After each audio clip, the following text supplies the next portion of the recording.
ये जो 2 साल आप पढ़ाई करेंगे उसका एक ही लक्ष्य है। लक्ष्य एक ही नहीं है, लक्ष्य तो बहुत सारे हैं, लेकिन जो सबसे हाईलाइटेड लक्ष्य है वही है आईआईटी का पेपर सॉल्व करना। एक बार वापस रिवाइज करा देता हूँ क्योंकि सभी बच्चे उस चीज़ पर स्टिक नहीं दिखाई देते मुझे, तो इसलिए वापस रिवाइज करा देता हूँ। ये समय है जब बच्चे बहुत सारे चैनल में घुसते हैं, मल्टीपल चैनल्स ऑप्शन हो जाते हैं। एक तो स्कैम नंबर 1 कि 11th बर्बाद हो गया तो आओ 12th सुधार दें। ये मतलब पोस्टर्स या ऑनलाइन जो प्लेटफॉर्म पे दिखते हैं मुझे कि 11th बर्बाद हो गया क्वेश्चन मार्क, तो आओ 12th सुधार दें। ये स्कैम नंबर 1 है जो बच्चों के साथ होता है। अगर आपका 11th बर्बाद हो गया है, 12th सुधारना चाहते हो, तो सिर्फ एक ही व्यक्ति है जो आपका 12th सुधार सकता है, वो आप खुद हैं। और आप सब जितने भी बच्चे यहाँ बैठे हो, आपके लिए ये बात वैलिड नहीं होती कि 11th बर्बाद हो गया तो आप 12th सुधार रहे, ये स्कैम है। 12th अगर आपका कोई सुधार सकता है तो वो आप खुद हैं।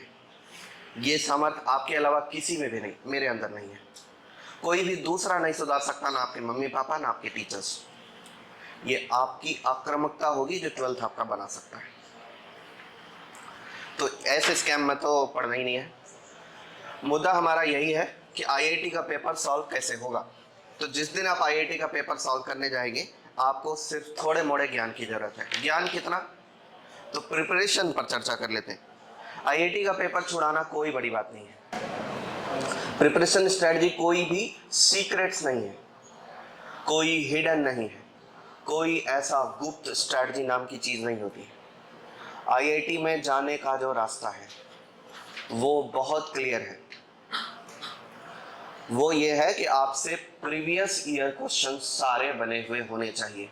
तो प्रिपरेशन किस चीज की करनी चाहिए, एक ही लक्ष्य है, प्रीवियस ईयर क्वेश्चन आपसे बना हुआ होना चाहिए अपने दम पर। जब आप प्रीवियस ईयर क्वेश्चन बनाने के लिए कंफर्टेबल हो जाएंगे, ऐसा नहीं कि क्वेश्चन को इतने बार बना लिए कि रट ही गया है, तो फिर वो ज्ञान थोड़ी ना है, फिर तो इंफॉर्मेशन मात्र है।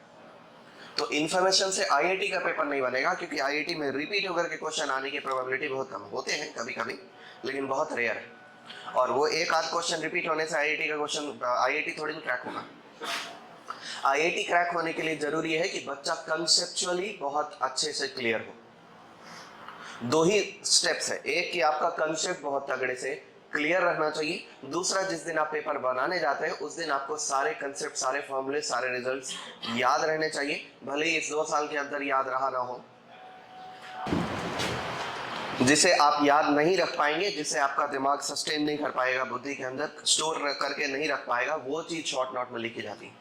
उतना कम लिखो जितना कि आप पक्का श्योर है कि ये आपको याद नहीं रहेगा। बड़े बड़े फॉर्मूले हैं या फिर रेयर यूज होने वाले फॉर्मूले हैं, वो सब चीज शॉर्ट नोट्स में लिखे जाते हैं। ऐसे रिजल्ट्स जो कम यूज होते हैं, जो बहुत ऑब्वियस से नहीं दिखाई देते हैं, जिसे आप सोच नहीं सकते या सोचने में कंफ्यूजन हो जाएगा या गलत हो जाएगा, तो ऐसे रूल्स वहां लिखे जाते हैं, ताकि एग्जाम से एक दिन पहले आप तीनों सब्जेक्ट का रिवीजन करने जाओ तो 3 घंटे के अंदर कर दो।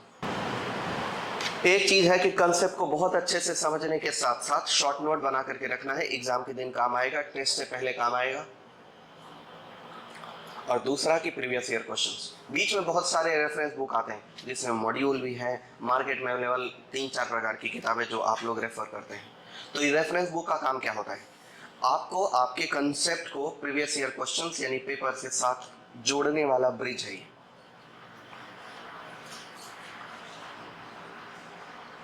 अगर आप कंसेप्चुअली बहुत क्लियर हैं और आप स्मूथली प्रीवियस ईयर क्वेश्चंस बना पा रहे हैं, तो आपको रेफरेंस बुक की नीड ही नहीं है। रेफरेंस बुक से संबंधित एक रूल, हालांकि ये हमेशा सही नहीं है, लेकिन फिर भी ज्यादातर केस में सही होता है। जब आप किसी एक ऑथर को पढ़ते हैं तो पूरा पढ़ें, किसी एक ऑथर को पढ़ते हैं तो पूरा पढ़ें। पूरा मैं इसलिए कह रहा हूं पढ़ने के लिए, क्योंकि एक ऑथर एक चैप्टर में कोई एक बात जो छोड़ देता है, वही बात वो दूसरे चैप्टर में लिख देता है, या नहीं। तो ये चीज अगर आप डिसाइड नहीं कर सकते कि किस चैप्टर में कौन सी बुक पढ़े, तो उसके लिए टीचर्स को फॉलो करना चाहिए, क्योंकि टीचर को तो पता रहा, टीचर सारी किताब पढ़ के बैठा है, तो उनको पता है कि कौन से कंसेप्ट किस ऑथर ने कहाँ पे लिख रखा है और कितने कंसेप्ट की नीड है। मार्केट में अवेलेबल बहुत कंसेप्ट है पर उतने की नीड नहीं है। रेफरेंस बुक के अंदर जितनी भी कंसेप्ट लिखी जाती है वो इस हिसाब से लिखी जाती है ताकि अगले 20 साल तक बुक आउट ना हो मार्केट से, जबकि आज के दिन में उन सब टॉपिक्स की जरूरत नहीं है। तो रेफरेंस बुक में कुछ कुछ टॉपिक्स ऐसे भी होते हैं जिसे हमें स्किप करना होता है, क्योंकि आज के दिन में एग्जाम में उसका वैल्यू नहीं है, तो इसलिए वो टॉपिक हम नहीं पढ़ेंगे। ऑथर ने इसलिए लिख रखा है क्योंकि हो सकता है कल को उस टॉपिक से ही क्वेश्चन आएगा तो हमारी बुक आउट ऑफ, ऐसा नहीं होना चाहिए मार्केट से आउट हो जाए। जब आप रेफरेंस बुक बनाते हैं, चाहे मॉड्यूल बनाओ या कुछ भी, तो एक चीज पर ज्यादा फोकस कीजिएगा, कंसेप्चुअल प्रॉब्लम। ये जो कंसेप्चुअल प्रॉब्लम है, दो ही चीज की जरूरत है, एक कंसेप्चुअल प्रॉब्लम और दूसरा P Y Q. Of course P Y Q. P Y Q के लिए ओरिजिनल बुक ही खरीदना है, क्योंकि पी वाई क्यू अगर कहीं और से बनाएंगे तो पूरे पी वाई क्यू हमने को नहीं मिलता, पूरे पी वाई क्यू नहीं मिलेगा, इसलिए प्रीवियस ईयर क्वेश्चंस की किताब ही खरीदनी चाहिए। अब कंसेप्चुअल प्रॉब्लम बनाने के आप चाहे तो किसी एक चैप्टर को सिर्फ 10 क्वेश्चन में ही बहुत अच्छे से सीख सकते हैं। 10 क्वेश्चन में कैसे सीखोगे? जो 10 क्वेश्चन आपके क्लासरूम में अवेलेबल है, क्लास क्वेश्चंस हैं, आप चाहे तो इनकी डिमांड्स बदल करके नए क्वेश्चंस बना सकते हैं। क्लास के क्वेश्चन जो होते हैं वो प्रैक्टिस के लिए नहीं रहते बल्कि कंसेप्ट बूस्ट करने के लिए रहते हैं। इसमें इजी भी हो सकता है, मुश्किल भी हो सकता है, डिफिकल्ट सभी हो सकते हैं। क्लास क्वेश्चंस इस हिसाब से सेट किए जाते हैं ताकि ये क्वेश्चंस आपके कंसेप्ट को बिल्ड करें। इसलिए जब आप क्लास के क्वेश्चंस बनाते हैं तो उसे दोबारा बनाएं, 3 बार बनाएं, और हर एक क्वेश्चन बनाते समय में चाहे तो क्वेश्चन का डिमांड बदल दें। आप सिर्फ इतने बड़े सेक्शन का अगर उन्होंने एरिया पूछ लिया, बट कोऑर्डिनेट की बात कर रहे हैं तो ये एक पॉइंट है, ये पॉइंट है, ये पॉइंट है, ये पॉइंट है, पॉइंट है, सब तो दिया रहेगा ऑफ कोर्स। आप क्या करोगे? ये पॉइंट पॉइंट मिलाओगे, लाइन बनेगा, ये पॉइंट पॉइंट मिलाओगे, लाइन बनेगा, इंटरसेक्शन बनेगा, ट्रायंगल बनेगा। आपसे एरिया पॉलीगॉन का पूछा था, ठीक है पॉलीगॉन भी है, लेकिन उसके अलावा एक और क्वेश्चन बन गया। ऐसे कई सारे क्वेश्चंस आप हर एक क्वेश्चन को मॉडिफाई करके बना सकते हैं। यही वो पार्ट है जो अगर आपने ठीक कर लिया तो आपसे पीवाईक्यू आसानी से बन जाएगा। पीवाईक्यू रटने वाली चीज नहीं है। एक बार पीवाईक्यू बनाइए, एक राउंड में 50-60% क्वेश्चन बनेंगे।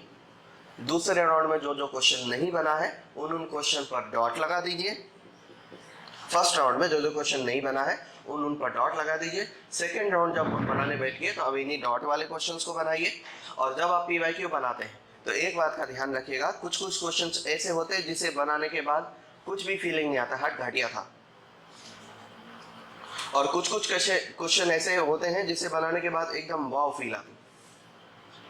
तो वो जो वाव फील आने वाले क्वेश्चन जिसमें आपके दिमाग को एहसास होता कि ये बहुत तगड़ा क्वेश्चन था, बहुत बढ़िया सोचा हूं मैंने, ऐसे क्वेश्चंस पर स्टार लगाइए और ऐसे क्वेश्चंस को रिवीजन के लिए मार्क करिए कि जब आप सेकंड और थर्ड राउंड में पीवाईक्यू बनाएंगे तब फिर आप कम समय में इन क्वेश्चंस को पहली प्रायोरिटी देंगे। अगर आपके पास 100 है तो हर एक क्वेश्चन को 100 क्वेश्चन है तो हर क्वेश्चन को 4 तरीके से तो आप सॉल्व कर ही सकते हैं, फिर भी 400 क्वेश्चन हो जाएंगे। अब इन 100 क्वेश्चंस में से क्लासरूम में से एक्चुअल में बनाने लायक 40 या 50 ही होते हैं। 60 क्वेश्चन इसलिए दिया जाता है ताकि बच्चे को थोड़ा बहुत कंसेप्ट अप्लाई करते आ रहा हो और फिर उसे सबसे बनाओ, तो इससे आपका कंसेप्ट बहुत स्ट्रांग होगा, और कंसेप्ट अगर स्ट्रांग है तो पीवाईक्यू बनाना सरल होगा। पीवाईक्यू एक ही बार बनाने की चीज नहीं है। पीवाईक्यू एग्जाम से पहले 3 बार कम से कम बने हुए रहने चाहिए। पीवाईक्यू में ऐसे कई सारे क्वेश्चंस होंगे, मतलब 100 क्वेश्चन अगर पीवाईक्यू आईआईटी ने पूछा है तो 10-12 ऐसे क्वेश्चंस होंगे जो एक बार में नहीं बनेगा, उसी क्वेश्चन में स्टार लगा के रखना है। ये वो क्वेश्चंस हैं जिसे उस दिन रिवीजन करना है जब जेईई एडवांस एग्जाम को 20 दिन बचेगा। अगर हम दिन भर सिर्फ स्टार वाले क्वेश्चन ही बनाते हैं तो हम डिमोटिवेट हो जाएंगे, और एग्जाम से पहले अगर आपसे ऐसी गलती हुई तो आपका माइंडसेट बन जाएगा कि आप 1 घंटे में 2 या 3 या 4 क्वेश्चन ही बना सकते हैं। आप आईआईटी का पेपर देने जाएंगे, ऑफ कोर्स स्टार क्वेश्चन की तुलना में पूरा पेपर आसान रहता है, तो उस दिन आप 7-8 बनाते बनाते पूरा 1 घंटा गुजार देंगे। इसीलिए हर दिन हमको क्या चाहिए कि कुछ स्टार क्वेश्चन और कुछ नॉर्मल क्वेश्चन, ताकि जो हमारा नंबर ऑफ क्वेश्चंस का डाटा है वो अच्छा रहे। अब बाकी आप नॉर्मल क्वेश्चन बनाइए, वैसे जैसे कि बनता है। अच्छा, जब ऐसे स्टार क्वेश्चन आपको पीवाईक्यू में दिखाई देते जो बहुत ज़्यादा मुश्किल है, जिसे बहुत टाइम लगता है, तो ये जज नहीं करना है कि अगर 1 घंटे मुझसे 3 क्वेश्चन बनने तो मुझसे पेपर कैसे बनेगा। भाई पेपर हर प्रकार के क्वेश्चन से बना हुआ रहता है। फिर तो सिर्फ आपको दिक्कत आएगी ऐसा नहीं है ना, तो पूरे इंडिया को दिक्कत आएगी। तो तब फिर कट ऑफ ही काफी नीचे आएगा, तो वैसे ही सिलेक्शन हो जाएगा। अगर बहुत मुश्किल पेपर हो तो वो तो बहुत सरल होता है एग्जाम, क्योंकि उस केस में कट ऑफ बहुत नीचे आता है। एक चीज है रिवीजन। अभी अगर ठीक ढंग से रिवीजन आपने नहीं किया तो आप बैकलॉग के नीचे दब जाएंगे। और दूसरा एक और टॉपिक है बैकलॉग। बैकलॉग के साथ करना क्या चाहिए? मेरे हिसाब से इसका जवाब है इसे छोड़ देना चाहिए। जो बचा हुआ सिलेबस है पहले उसे कवर करना चाहिए। ऐसा मैं इसलिए बोल रहा हूं क्योंकि या तो आप बैकलॉग कवर कर सकते हैं या तो बचा हुआ सिलेबस कवर कर सकते हैं। दोनों एक साथ कर पाना प्रैक्टिकली पॉसिबल है ही नहीं। और एक बात तो कड़वा सत्य ये भी है कि बैकलॉग तुम्हें लगा ही इसलिए क्योंकि तुम आलसी हो। बहुत कम बच्चे हैं जिसका हेल्थ इशू की वजह से बैकलॉग लगा है। अगर बैकलॉग रनिंग चैप्टर के लिए किसी एक पुराने चैप्टर की जरूरत है तो उस पुराने चैप्टर का कंसेप्ट समझ लें बिना क्वेश्चन बनाए, या थोड़े मोड़े क्वेश्चंस बना के कंसेप्ट समझ लें, ताकि उसका कंसेप्ट जब आगे अप्लाई होगा तो हमको बता रहे। और इतना करा जा सकता है, इतना करने के लिए ज्यादा समय नहीं लगता। तो सिर्फ थ्योरी पढ़ करके उसका काम की जा सकती। तो बैकलॉग से सिर्फ थ्योरी, इसका सिर्फ थ्योरी पढ़ करके काम कर सकते हैं। और रनिंग चैप्टर के साथ रिवीजन। रिवीजन किस चैप्टर का करना उचित होता है? जो आपसे आसानी से बन पा रहा हो। जो नहीं आया है वो करने जाएंगे तो वो बड़ी मुश्किल से आ तो जाएगा, लेकिन जो आ सकता था वो सत्यानाश हो जाएगा। तो अब बचाओ 4 घंटे में अगर किसी एक चैप्टर को अच्छा सीखा जा सकता है, अब वर्सेस 16 घंटे में किसी एक चैप्टर को अच्छा सीखा जा सकता है, हम प्रायोरिटी किसको देंगे? ऑफकोर्स 4 घंटे वाले को, क्योंकि अभी 16 घंटे की पढ़ाई में हम 4 चैप्टर अच्छा कर सकते हैं। किसी एक चैप्टर को रिवीजन करने के लिए 8-9 घंटे लगते हैं टोटल। अगर वो चैप्टर आपको ठीक ठीक स्तर पर पहले आता था, अभी भूले हो, तो आप 8-9 घंटे में उस चैप्टर को अच्छा रिवीजन कर सकते हो। और रिवीजन के लिए कौन सी बुक लगानी चाहिए? यही पीवाईक्यू का मार्क, ये डॉट वाले क्वेश्चन या फिर स्टार वाले क्वेश्चन, डॉट या स्टार पीवाईक्यू। किसी चैप्टर को रिवीजन तब करना है, मतलब इस चैप्टर को भूल जाने से पहले रिवीजन करना है। पूरा भूल जाएंगे तब तो थ्योरी भी पढ़ना पड़ेगा, फिर पूरा ही सीखना पड़ेगा। तो पूरा नहीं भूलने देना है। तब रिवीजन, जैसे 15 दिन के अंदर रिवीजन कर लेना है। तो अगर 15 दिन या 16 दिन या 20 दिन बाद किसी चैप्टर को रिवीजन करते हो, आज पढ़ के खत्म किया, 15 दिन बाद हम इस चैप्टर पर वापस क्वेश्चन बनाने लग जाते हैं, आपको कोई लोड नहीं आता, थ्योरी नहीं भूले रहते। और अगर आप थ्योरी उस समय भूल भी जाते, जो कि भूल जाते 15-20 दिन में थोड़ा मोड़ा, तो उसके लिए वो जो शॉर्ट नोट आपने बना रखा है वही सफिशिएंट होता है थ्योरी याद दिलाने के लिए। क्योंकि बच्चे जो अच्छे जो आईआईटी का पेपर निकालेंगे, ऑफकोर्स आप लोग, उनको अगर कोई टॉपिक बता दिया जाए कि ये टॉपिक ऐसा, मतलब टॉपिक का नाम बस बता दिया जाए, जैसे मैं कह दूं डी अरेंजमेंट, तो अब इस ये डी अरेंजमेंट सुनते ही बहुत सारे लोगों के दिमाग में डी अरेंजमेंट पूरा का पूरा रिवीजन 30 सेकंड में हो चुका होगा कि क्या था डी अरेंजमेंट, क्या था ये, इसके फॉर्मूले क्या थे, ये कैसे अप्लाई होते थे, किस सिचुएशन में अप्लाई होते थे, ये सब बहुत सारे लोगों को रिवाइज हो चुका है।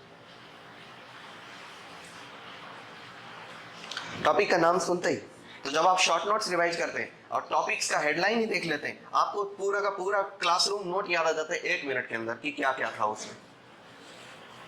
ऐसा तब होता है जब आप भूलने से पहले रिवीजन कर रहा हूं, और अगर भूलने के पूरा भूल चुके रिवीजन करने बैठे तो अब आप बहुत समय लगाएंगे रिवीजन में, इसलिए भूलने से पहले रिवीजन करना है।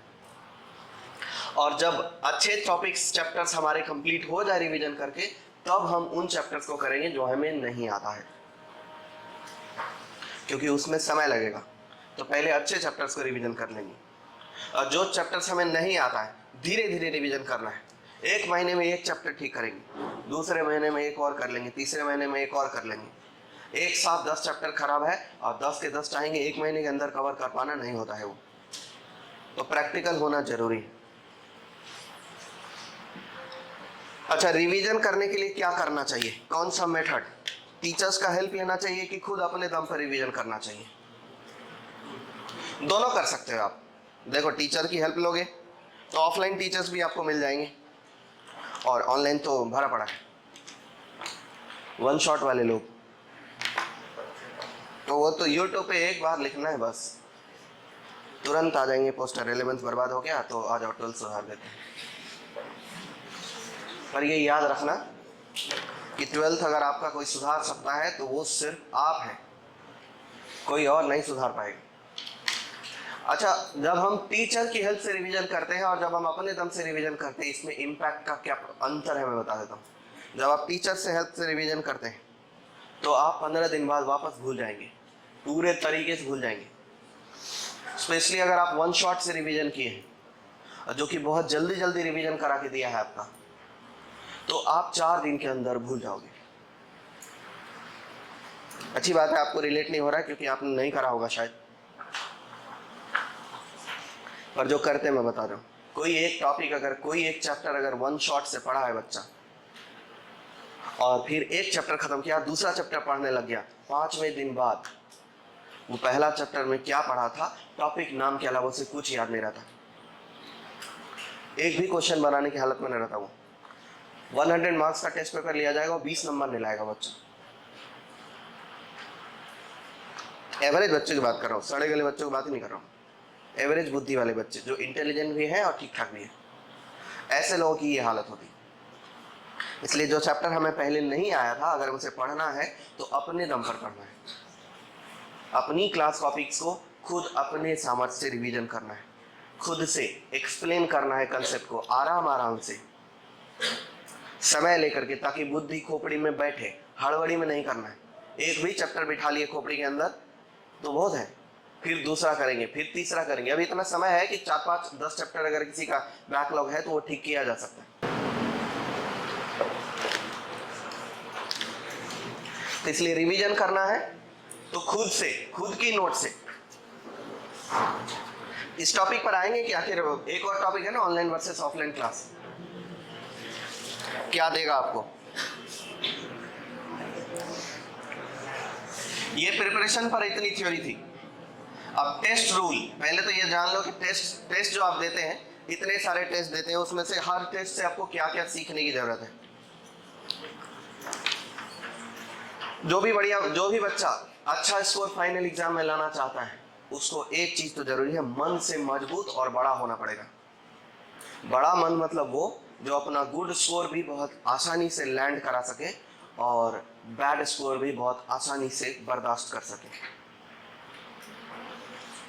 बड़ी सफलता उन लोगों के वश में नहीं है जो बहुत आसानी से विचलित हो जाते हैं, कि अच्छा स्कोर आया तो बहुत खुश है और थोड़ा सा बुरा स्कोर आ गया तो पूरा का पूरा कोप भवन में चले गए, मतलब डिप्रेशन में चले गए या सत्यानाश हो गया। ऐसे लोगों के लिए बड़ी सफलता नहीं बना है। ऐसे लोग कम प्रेशर झेलने वाली बुद्धि के लोग हैं। बड़ा मन मतलब वो कि अगर आपको 100 में से 100 नंबर आ गया है तब भी आप खुश हो, और 100 में से 18 नंबर आ गया तब भी आप खुशी हो।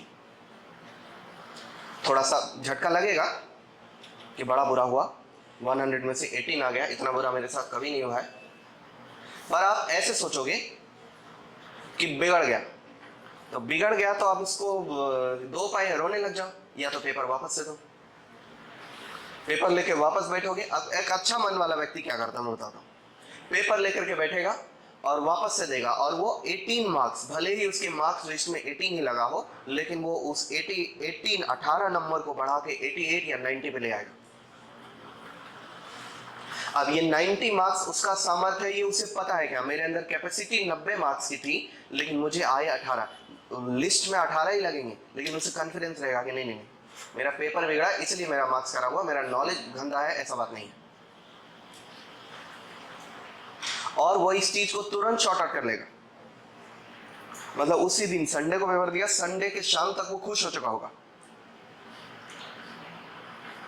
वो जब तक इस पूरे पेपर्स को अच्छे से बना करके कंप्लीट करके सब कुछ सीख करके समझ गया है कि हमसे क्या गलती हुई है, आगे वो ये सोचेगा कि ये गलती मुझसे वापस नहीं करनी है। और दूसरे प्रकार के लोग क्या करेंगे, रोने लग जाएंगे, और वो 1 दिन रोएंगे, 2 दिन रोएंगे, 3 दिन, ट्यूसडे वेडनेसडे को वो डिप्रेशन में चले जाएंगे।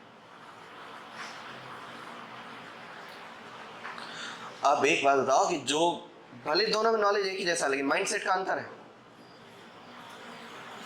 एक माइंडसेट वो है जो स्ट्रांग है, जो अपने बैड स्कोर को इज्जत से एक्सेप्ट कर रहा है, क्या मुझसे अगर खराब स्कोर आ गया तो ठीक है मैं सुधार लूंगा। और दूसरा कि खराब स्कोर आ गया मतलब लुटिया डूब गए, हम किसी काम के नहीं, नालायक हैं, ऐसी वाली बातें सोचने लग जाएंगे। तो ये जो दूसरा माइंडसेट है ना, वो नहीं बनाना है।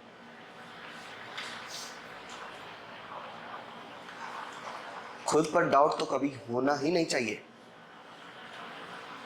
अच्छा स्कोर लाने के 2 तरीके, एक बच्चा टारगेट करता है कि 100 का पेपर है, मेरा टारगेट है 90 प्लस। एक बच्चा टारगेट है करता है कि 100 का पेपर है, मेरा कोई टारगेट ही नहीं है, जितना क्वेश्चन मैं मैक्सिमम बना सकता हूं, मैं चाहूंगा कि मेरा टारगेट तभी अच्छा होगा जब एक समय से 100 आया। मतलब वो ये सोचता है कि एक समय से 100 आया तो मैं खुश, बहुत बढ़िया बात है। और अगर 77 आया तो मैं ट्राई करूंगा कि 100 क्यों नहीं आए, ये पता लगाऊंगा और फिर वापस से टेस्ट दे करके वापस प्रैक्टिस करके एक समय से 100 पे ले जाऊंगा। ये वही बच्चे हैं जो बैड स्कोर को बहुत आसानी से पचा सकते हैं।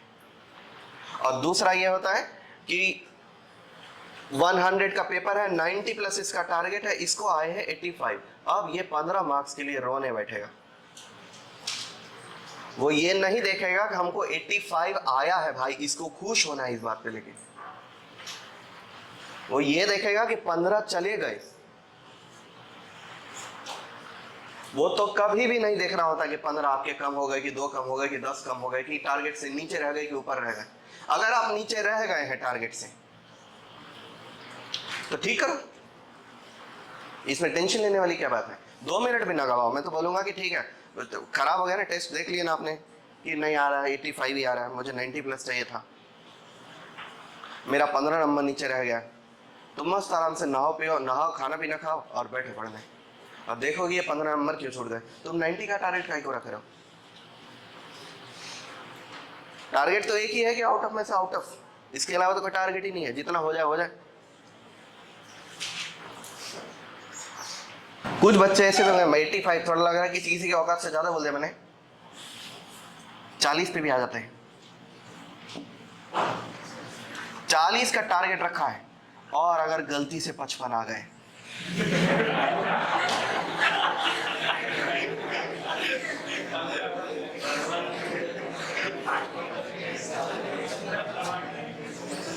अरे तो फिर तो उत्सव की तैयारी करो। ये इतना खुश हो जाएगा, इतना खुश हो जाएगा कि क्या ही बात करना। ऐसा वो खुश खुश में अगली बार ले आएगा 12 नंबर। अब ऐसे टाइप के बच्चे जो है या तो खुशी रहेंगे बहुत ज्यादा या तो दुखी रहेंगे बहुत ज्यादा। तो मतलब किसी भी हाल में इमोशन को बहुत ज्यादा अपने ऊपर हावी नहीं होने देना है, ना तो बहुत दुखी होना ना बहुत खुश होना। दिल को बड़ा रखो। टेस्ट का पहला रूल तो यही है, bad score good score bad score rule मैंने बता दिया कि गुड स्कोर बैड स्कोर के हालत में क्या करना है। अगर स्कोर बहुत बड़ा है, ज्यादा खुश नहीं होना है, भूलना नहीं तो अगली बार घट के 12 हो जाएगा। और अगर बैड स्कोर आया तो बहुत ज्यादा दुखी या नाराज नहीं होना है, ज्यादा रोना गाना नहीं है। बैड स्कोर को गुड में कन्वर्ट करने के लिए जो कुछ करने की जरूरत है वो करना है। एक चीज होता है, मैं कहता हूं इसे पीपीए यानी पोस्ट पेपर एनालिसिस, जो हर बच्चा नहीं करता है। टेस्ट देने के बाद ये फिगर आउट करना जरूरी है कि नंबर कम हुए क्यों। दो कारण होते हैं, एक तो आपकी स्पीड घट गई और दूसरी कि आपका नॉलेज ही नहीं था। यही दो मुख्य रीजन है। और तीसरा बहुत घटिया रीजन है माइंडसेट का टूट जाना, बिखर जाना। तो वो तो तब ठीक हो जाएगा जब आपका मन बड़ा होगा, जब आप अच्छा स्कोर बुरा स्कोर सब एक्सेप्ट कर सकते हो, आपका माइंडसेट की समस्या समाप्त हो जाएगी। यही वो दो रीजन है जो मुख्य रूप से काम करते हैं। एक कि नॉलेज ही नहीं था पेपर कैसे बनाता, और दूसरा कि नॉलेज था बहुत ज्यादा लेकिन समय ही नहीं मिला कि पेपर बना सके। तो इसीलिए पोस्ट पेपर एनालिसिस करना जरूरी है कि जिस चैप्टर का आपने टेस्ट दिया है उस चैप्टर को घर जाते ही वापस से टेस्ट दो, बिना सॉल्यूशन देखे, बिना आंसर की चेक किए। जब आप वापस से टेस्ट देंगे तो आप महसूस करेंगे कि टेस्ट का जो सबमिट किया आपने करियर जोन को, उस टेस्ट में स्कोर आपको 100 में से 60 आया है और पोस्ट पेपर एनालिसिस करते हो तो 100 में से 80 आ रहा है। तो इसका मतलब यह है कि 20 नंबर आपने कुछ तो गड़बड़ करके गवा दिए। तो आपका स्कोर 60 नहीं है, आपका स्कोर वास्तव में 80 ही है। बस कुछ माइंडसेट ठीक करना है और स्पीड को बढ़िया करना है। मतलब नॉलेज 80 की थी लेकिन परफॉर्मेंस 60 का हुआ है, उसके लिए सोचो। बच्चे जो बच्चे वेरी करता है, हर एक टेस्ट का अलग अलग रीजन रहता है। किसी किसी टेस्ट में बच्चा थोड़े देर के लिए आलसी भी हो सकता है कि कुछ देर तक दिमाग ही नहीं चलता, 10-15 मिनट तक जो कुछ किया ही नहीं, क्यों बैठा है खाली फालतू, कुछ भी नहीं। लोगों को देख के लग रहा बहुत गंभीर से सोच रहा है, कुछ दिमाग में कुछ नहीं चलता। तो ऐसी टाइप की सिचुएशन आई तो उस पर कमांड करो। कुछ लोग टेस्ट देने के दौरान दूसरे को देख के कुछ तो भी सोचने लग जाते हैं, अलग दुनिया बन रही लगती है दिमाग में।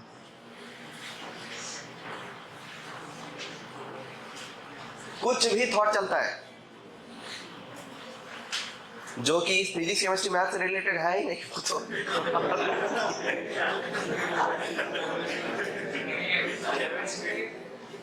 अरे वो तो अलग ही चीज है। तो अगर ऐसे वजह से नंबर कम हुआ है तो अब इसके लिए ये तो नहीं बोल सकते ना आपकी तैयारी घटिया है।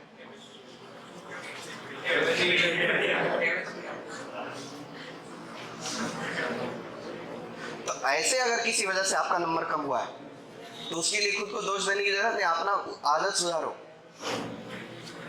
कि पढ़ने बैठे तो इस समय इज्जत से पढ़ना है। और ये बोलोगे कि नहीं मुझसे होता ही नहीं है, मेरे ध्यान टिकता ही नहीं है, मेडिटेशन करो थोड़ी देर, 15 मिनट 20 मिनट मेडिटेशन करो। मेडिटेशन करने के समय में एक चीज का फील खुद को देना होता है, खुद को थोड़ा सा बेवकूफ बनाना है कि ये जो काम है मेडिटेशन ये बहुत अच्छा काम है। दिमाग को ये बताना है ये बहुत सही काम है, इससे मेरा भला होने वाला है, इससे मैं पहले से ज्यादा तेज हो जाऊंगा। ये कॉन्फिडेंस अगर आपका मेडिटेशन पे हुआ तो आप सचमुच में तेज हो जाएंगे।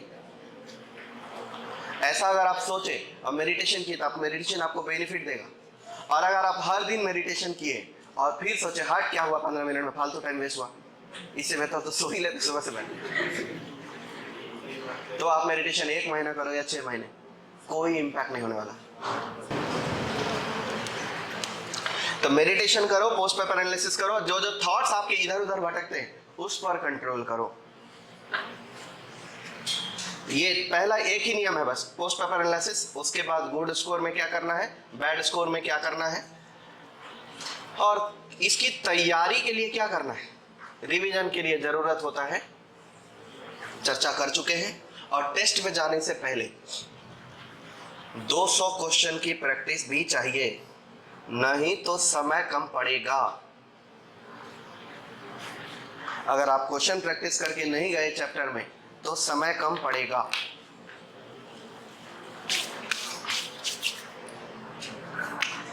इस मुद्दे पे आते हैं study plan and time table rule. तो टाइम टेबल का कोई रूल नहीं होता। पुराने बुजुर्ग लोग बोलते थे कि ऐसा सुबह जाग के पढ़ो, सुबह जाग ही नहीं पाते हम लोग।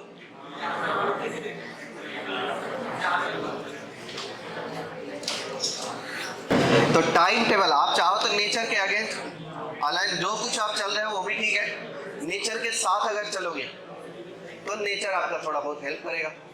सुबह पढ़ना अच्छा रहता है, नहीं तो 12-1 बजे रात तक भी पढ़ सकते हो। तो मेरा इसलिए हर बच्चे के लिए ये चीज अलग अलग होती है। हाँ लेकिन जब एग्जाम का समय आएगा जैसे कि अगले साल जब 9th-10th मंथ मतलब वो अक्टूबर नवंबर चलेगा, तो 2 महीने जब बचेंगे एग्जाम को, तो उस समय आपको दिन में पढ़ने की आदत होनी चाहिए, रात में सोने की आदत होना चाहिए, क्योंकि आप नहीं जान रहे होते कि आपका मॉर्निंग शिफ्ट होगा कि आफ्टरनून शिफ्ट होगा।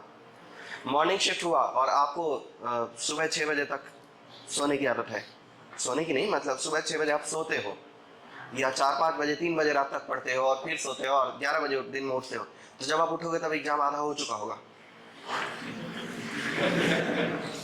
तो इसीलिए उस समय में आपको दिन में जागने की आदत होनी चाहिए और शाम को पढ़ने की आदत होनी, मतलब रात में सोने की आदत होनी चाहिए। और उस समय ये भी चीज करना होता है कि जो सुबह के 9 बजे से 12 बजे तक का टाइम है, बॉडी को ऐसे ढालो कि इस समय सबसे ज्यादा प्रोडक्टिव वे में आप पढ़ाई कर सकते हो, सबसे ज्यादा कंसंट्रेशन आपको उसी समय मिले, क्योंकि एग्जाम उसी टाइम होगा। और 3 से 6 का टाइम है, इस समय आपको सबसे ज्यादा प्रोडक्टिव टाइम बनाना है, मतलब 2 टाइम के साथ अपने आप को बॉडी अलाइन करना है। स्टडी प्लान क्या होता है? मैं कहूँगा कि एक प्लान बनाओ, एक बार ये टारगेट बना लो कि हमको इस चैप्टर में ये बुक पढ़ना है, यानी ये किताब बनाना है, इन क्वेश्चंस को क्रैक करना है इस चैप्टर के लिए, और फिर उसके साथ लगे रहो। और ये स्टडी प्लान बनाते समय में अपनी क्षमता को जान लेना बहुत जरूरी है, नहीं तो स्टडी प्लान ही सबसे बड़ा डिमोटिवेशन का कारण होता है। कल का अगर आप प्लान बना रहे हैं, डेली भी प्लान बना सकते हैं, इसमें भी कोई दिक्कत नहीं, एक दिन का प्लान आप बनाएं। अगर आप कल का प्लान कर रहे हैं तो ये जरूर देखें कि आज कितना हुआ है, आज इतना हुआ है और कल इतना प्लान बनाएंगे तो वो हो ही नहीं पाएगा। आज अगर आपने इतना पढ़ा है तो कल आप इतना का प्लान बनाइए, आज की क्षमता के अनुसार, आज की प्रोडक्टिविटी जो भी थी वो। कभी भी आइडियल प्लान नहीं बनाना है, नहीं तो आप डिमोटिवेट ही होंगे। आपने बना लिया कि आज के दिन मैं ये चैप्टर ये चारों चैप्टर रिवीजन कर लूंगा, और शाम को देखोगे एक ही हुआ, 3 का डिमोटिवेशन तो आएगा ही, और फिर तो आपका प्लान ही नहीं, आपको बनाया तो ही नहीं आया ना। आपका प्लान अगर वर्क नहीं कर रहा तो आपको प्लान बनाते नहीं आया। तो प्लान बनाने के लिए जरूरी है हर बच्चा अपनी क्षमता को समझे कि आज के दिन में मैंने अगर 100 क्वेश्चन क्रैक कराऊं, 100 क्वेश्चन क्रैक कराऊं, तो कल 105 का टारगेट रख सकता हूं। और माइंड में यह भी बोलना है कि कल का अगर क्वेश्चन मुश्किल हुआ तो 90 पे भी रोक सकता हूं, 85 पे भी रोक सकता हूं, और क्वेश्चन आसान हुआ तो 120 पे भी जा सकता हूं। तो वो फ्लेक्सिबिलिटी होना जरूरी है, तभी आप डिमोटिवेट नहीं होंगे, अदरवाइज आप डिमोटिवेट हो जाएंगे। आज 100 क्वेश्चन बनाए, कल 180 का बना 50, खत्म। तो फिर तो अगले दिन आप बनाएंगे नहीं। तो इसलिए स्टडी प्लान बनाते समय ये ध्यान रखना कि कल क्या हुआ था उसी से अलाइन मिलता जुलता कोई नया प्लान बनाना। अगर आप ये सब करने के बाद भी गुड स्कोर नहीं ला रहे, तब आप अपनी स्ट्रेटजी पर सवाल उठा सकते हैं कि मैं ठीक कर रहा हूं क्या।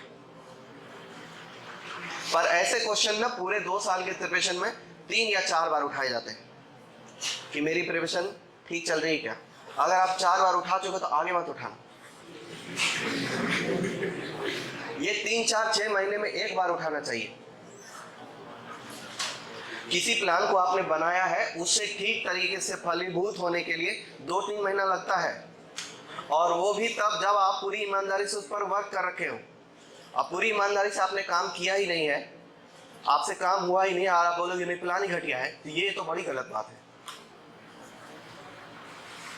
ईमानदारी से अगर आपसे काम हो गया फिर भी मार्क्स नहीं आ रहे, तो फिर ये चीज, तब फिर इस पर क्वेश्चन मार्क उठा सकते हैं। फिर इस केस में आप किसी टीचर से बात करें कि क्या सही प्लान होना चाहिए, क्या आपको सूट करता है। और दूसरा कि कितना घंटा पढ़े, तो घंटे के आधार पर पढ़ाई को मेजर करना नहीं चाहिए, क्योंकि मैं आपको बताता हूं, मैं क्या बताऊंगा आपको भी पता है। आप 8 घंटे पढ़ने बैठते हो तो कितना घंटा पढ़ते हो, पढ़ाई वाला बात कितने घंटे दिमाग में चल रहा है। ऐसे केस में बच्चा सोचता है कि नहीं मैं और ज्यादा मैं सोऊंगा ही नहीं, मैं 10 बजे के बदले 12 बजे तक बैठूंगा, मैं आज 7 बजे तक पढ़ के उठ रहा हूं, मैं 9 बजे तक पढ़ के उठूंगा, मैं खाना नहीं खाऊंगा। तो खुद को ये सब प्रेशर करने से कोई मतलब नहीं है।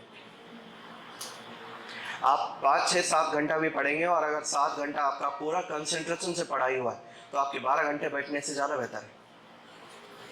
ये मत सोचो कि बहुत घंटा बैठने से पढ़ाई हो जाती है। जितने देर पढ़ रहे हो उतने देर पढ़ाई होना चाहिए। ऐसे सवाल तो मैं देखता हूँ वो बच्चे बिठाते हैं कि सर मैं 12 बजे सोऊं क्या, 5 बजे उठ जाऊंगा। अरे भाई, जब तुम अभी ऑलरेडी 9-10 घंटा पढ़ने बैठ रहे हो